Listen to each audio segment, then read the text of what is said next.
Let's get ready to ROFL!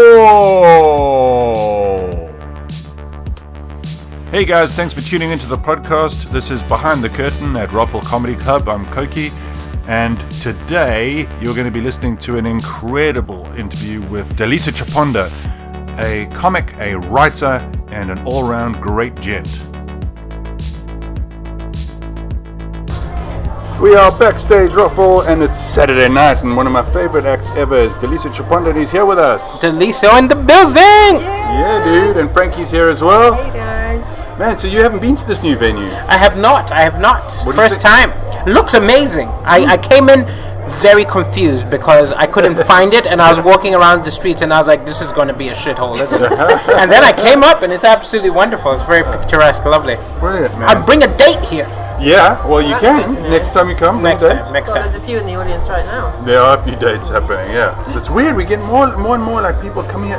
Like guys, there was one guy that's been here twice, 3 times with different girls. That's impressive. Have you outed him on stage? I came No, so he's been close good. last time, but He's I thought I could. He's just searching for love. Yeah, he's just searching for love. That's how we'll spin it.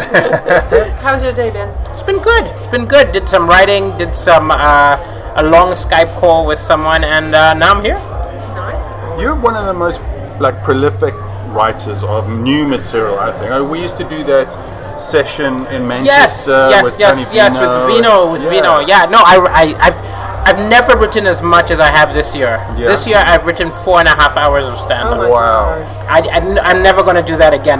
My brain nearly exploded. But I said yes to loads of projects, and then they all crunched down to this year, and it was just like, just make it happen. So it was like, it's amazing. But it was, now I'm actually on a little bit of time off. Yeah. Not writing for around 2 weeks, just to sort of, Do you think you're going to be able relax. to do that? Turn your brain off, because your brain works No, my so brain. much. So I'll scribble down an idea, but I won't develop it. But it's Okay. it's because I love it. Yeah. The actual truth is, performing old material, I do to pay the bills. But what I enjoy is when you do a new gag. Yeah. That's the real fun. What's your writing process? Do you sit down and you're like, right, I'm going to write for 2 hours, or do you just sort of wait until inspiration kicks in? No. or you I have sit every day. And it's not always jokes. Sometimes I'm writing fiction. Sometimes I'm writing screenplays. All sorts of stuff. But I think you gotta. For me, writing is the application of the butt to the seat. Yeah, no, that's very true. You've got to And just if write. you have a day when you're not feeling inspired, you write shit. You throw it away. You didn't lose anything. Yeah. Yeah. It's like I was saying that. So we would used to go to a shared office space in Manchester, and so a bunch of comics would sit around, and some comics would turn up. Like I would be one of them with like a few scribbled notes and like a ready notepad and my computer. And I have these ideas, and then DALISO, and you go around, and then everyone would help each guy around, and say, okay, what about this? What about this? And then it would come to DALISO's turn, and he would go, right. And here is basically a novel length of different ideas and I've worked through things and full gags, and everyone is just like, what is this guy? He's a genius. No, I just write a lot. I love writing, and it's one of those things where I almost feel like I haven't yet found a place where it's a boon. Yeah. Like for example, the guy who produced my radio show goes crazy because I write it all like 2 weeks before. It's because I know I can, right? So I would love to do a weekly show. Then actually, the fact that I write so much would be You could be like a daily guy. Like you could have a daily show. I could do daily. I'd need to read 3 other people, but I could do it. But weekly, I could do alone. But daily, no, you need. Because there are very few guys that would actually have the capacity, not just mentally, but the discipline that you have. No, but it actually came from things like when I started out, I wouldn't write much, and I'd only write for me. But then it was things like I started writing for other people, right? And that's when you realize everything's funny, because you have to make stuff you don't find funny for them, because they have a corporate where they're talking about fridges. Right. So then you have got to find the funny in fridges. Then you've got to find, and once you found the funny in fridges, you're like, holy crap, I could make anything funny. That's really interesting in terms of writing for other people. Like I think everyone should do it. Even if, so another thing I did early on is if I gigged with people, when I got home, I would write jokes in their style. Okay. So I'll be like, okay, here's a Cokey joke, right? Here's and you just try to sort of write a joke in their style that they could do. Because again, it's just making your brain think about stuff Yeah. that It's you like wouldn't unlocking normally another think part about. of your brain. Yeah, because Yeah. and the other thing I used to do is ask audience member, not like just people on Facebook, what should I write about? And then they will tell me subjects I would never want to write about. And then, like, for example, one of them was turnips. I had to make turnips funny, right? And again, early on, there were loads of failures. Yeah. Don't make it seem like this is all brilliant, but like even doing it and it falling flat was very useful. That was one thing that helped me when I remember watching Ross Noble and then doing tours with him. It was him, me, David Cowell. Yes. And Who is magnificent. he's great. Yeah. But David is also another one. He can't write. Like he just sort of does it, and then he'll come with scribbled notes, but it's not like, Ross, on the other hand, will just make up stuff on the fly. Yes. Yes. And so we used to have a Sunday gig where that was Loiso came out of that, as well as Kakiso.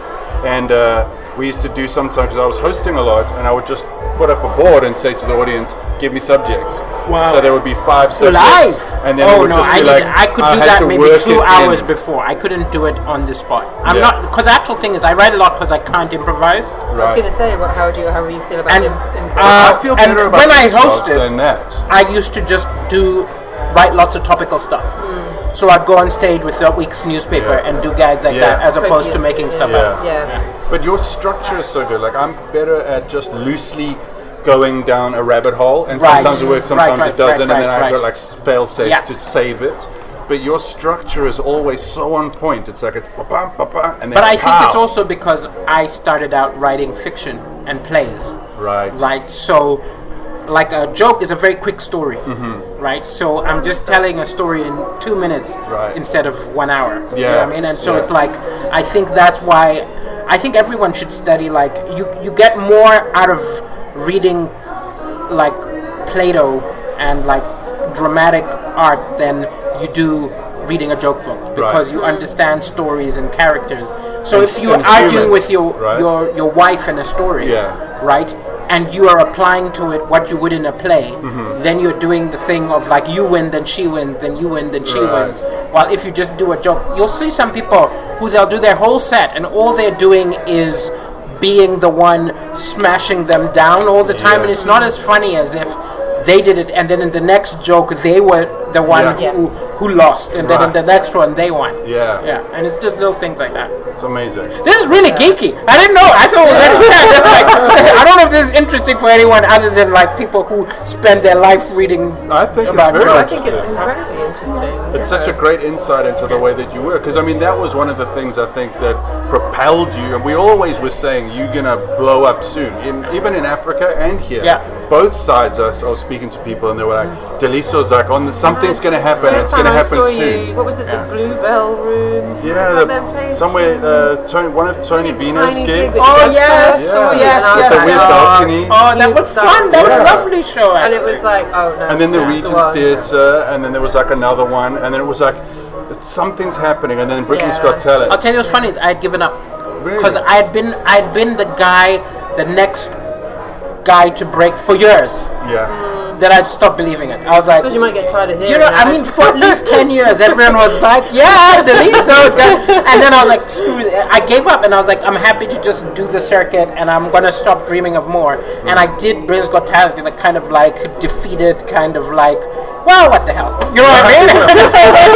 And it's weird. I almost think that's why I did well, because I didn't go there expecting much.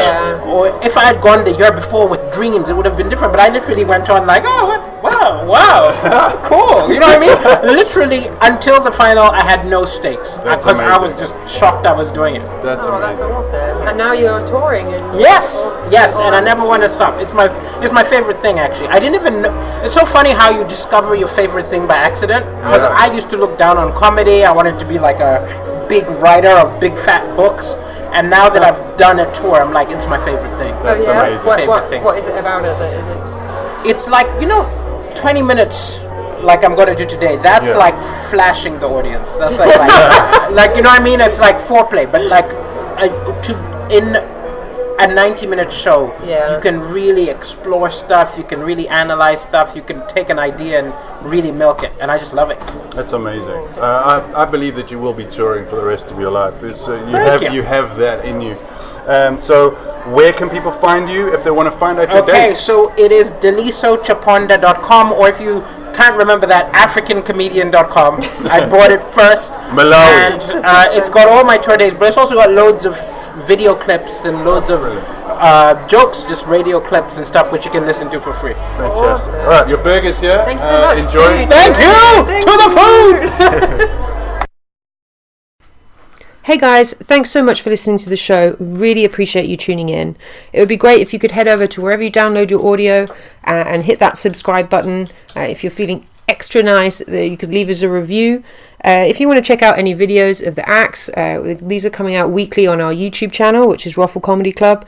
And if you want to book tickets for any future shows, want to find out any more information, then head over to roflcomedy.com.